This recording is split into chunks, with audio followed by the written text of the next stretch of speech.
Hello everyone, welcome to Katharine's Q&A, episode 4. Today I'm gonna hopefully get to 2 different questions. The first one pertains to my writing and the second one is a definition.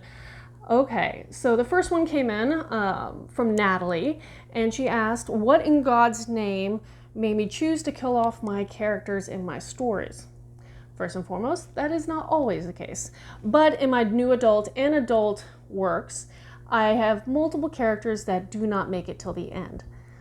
Why do I choose this? Why did I go about this form of storytelling or this route to take? Well, when this question came in a couple weeks ago, I was kind of pondering it myself and trying to figure out what about this grittier form of writing that drew me in. Well, the answer is kind of complex, as I think most good answers are. Firstly, as a child, I was always interested in these stories that weren't the happily ever after. As growing up as a young girl, most people think, you want the prince, you want the princess to end up together in the end. That wasn't the case necessarily for me. For me, I kind of discovered things like Grimm's fairy tales, where the stories were drastically different than what you saw on Disney.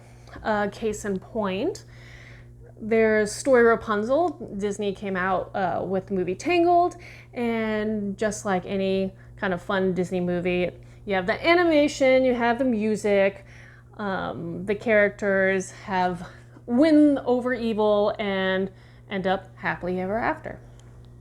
Well, the original story is a little different. The prince is actually discovered by the Wicked Witch. It is tossed out of the tower, falls into a mess of thorns, whereas he loses his eyes to the thorns and becomes blind for the rest of his life. Rapunzel is then banished into a desert where she gives birth to her twins and wanders for multiple years. Now the story goes on from there, but you can kind of compare that to the Disney version.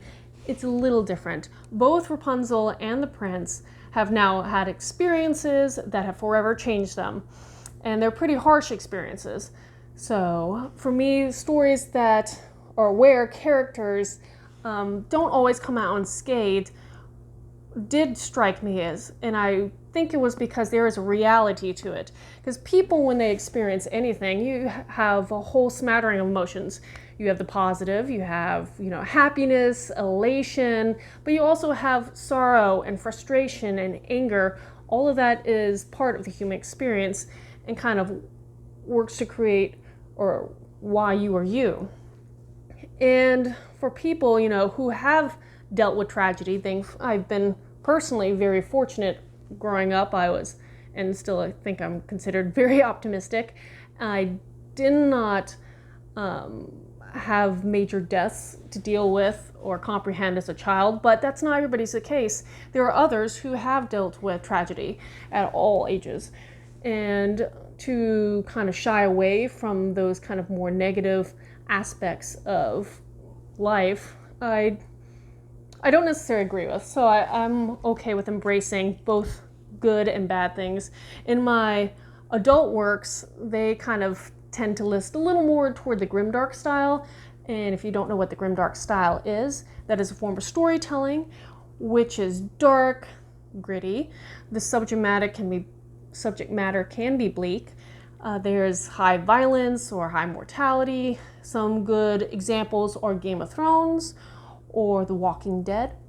Now, unlike those two, I like to keep a little bit of hope alive throughout my stories and not totally smash that out, but I do also embrace some of this darker aspects and plotting and storytelling. Because in the end, I guess, you have to think about it, death is part of the life. It is the final stage. Everybody's going to deal with it in some way, shape, or form, and no one's going to escape it. But that doesn't mean it's necessarily something to fear and avoid.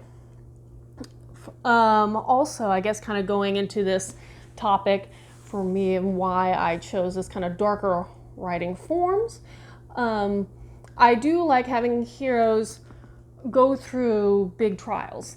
and most often they're not going to come out unscathed. Something's going to happen that's going to stick with them. They're going to have scars, be it physical and or emotional, but again, that goes with part of reality. The hero doesn't always have the heroic end. People don't always end up happily ever after, but that, I guess the point of that is, there is a relatability to some of these negative emotions. And going to my notes, yes, okay. So for me, it's just, the point is, it's okay to feel angry or frustrated or very sad when you have a character that passes away. For me, as a writer, I also can feel sad when I have to kill off a character. But that doesn't mean I'm going to avoid it, because death is part of life, and to allow a reader to feel good, bad, the ugly, that's kind of, at least in part, the point.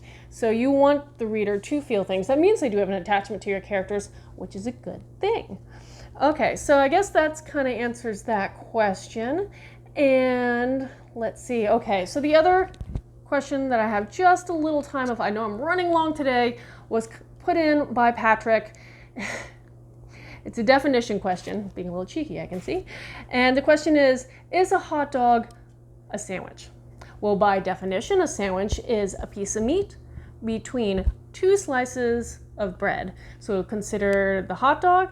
A hot dog is meat product. I could give you that.